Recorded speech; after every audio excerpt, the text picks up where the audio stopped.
The next thing the bile does as it moves through the intestines is to balance the immune system. When most people think of the immune system, they think of white blood cells floating through the bloodstream. But over 1/2 of the immune system is actually located in the intestines. The job of the immune system in the intestines is much more difficult than that in the bloodstream. Infections only rarely make it into the blood, but every day our intestines are exposed to millions of parasites, bacteria, and fungi. Because the intestinal immune system is continually at war with these microbes, it is much easier for it to become overly aggressive and start to attack our own tissue. What bile does is to regulate the intestinal immune system, helping to prevent it from becoming overly aggressive and causing autoimmune disorders. If you're suffering from a gut-related autoimmune disorder, it may be because of a blockage of bile flow. The last thing that bile does in the intestines is to kill parasites and candida. Tests show that even the healthiest person still has some degree of parasitic and fungal infection. While there are many antiparasitic and antifungal remedies available in the marketplace, most of them are mildly toxic and therefore unsuitable for daily use. If, however, your bile flow is healthy, then you have a built-in defense against parasites and candida. Well, that about covers what bile does to maintain the health of the intestines, and what happens when bile can't get into the intestines in proper amounts due to the presence of biliary sludge and gallstones. Now, let's turn our attention to what happens when biliary sludge and gallstones cause toxins to back up into the bloodstream. Just as the kidneys remove water-soluble toxins from our bodies, the liver removes fat-soluble toxins from our bodies by putting them into the bile. If the bile gets clogged up due to biliary sludge and/or gallstones, then the fat-soluble toxins can't get out, and they start to build up in the body. One of the first signs that bile is backing up is an increase in cholesterol.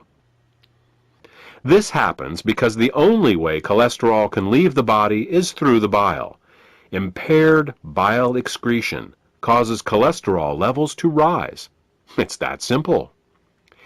In addition to the levels of cholesterol rising, bilirubin levels can also begin to rise. If they get to be bad enough, you can see the whites of a person's eyes, and sometimes their skin, take on a yellow tint. The technical term for this is jaundice.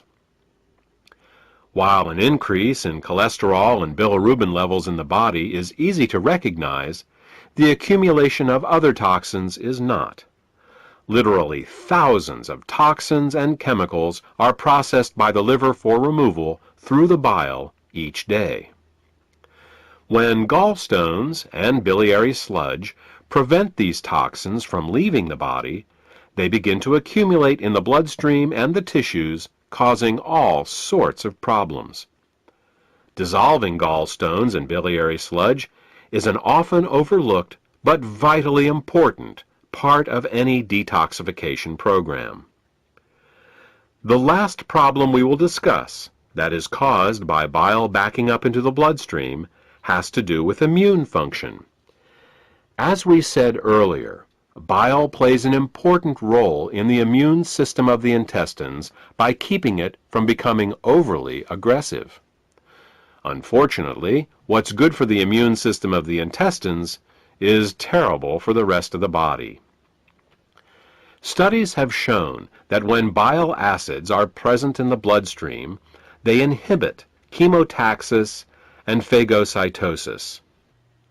These are fancy words for how well white blood cells can locate, move towards, and swallow infectious microbes. Thus, what starts out as a beneficial immunoregulative action in the intestines becomes an immunosuppressive action in the bloodstream and the tissues.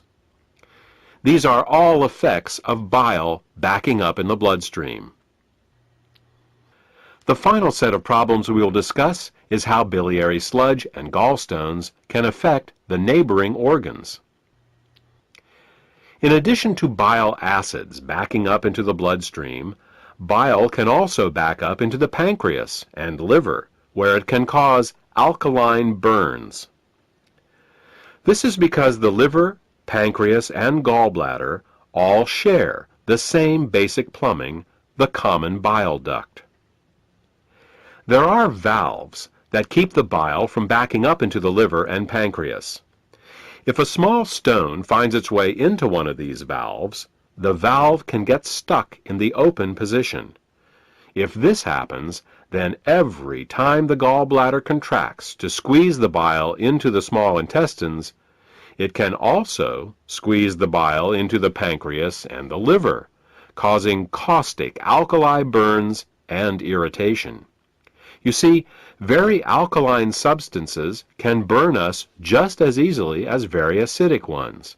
And with a pH of 9.5, bile is very alkaline.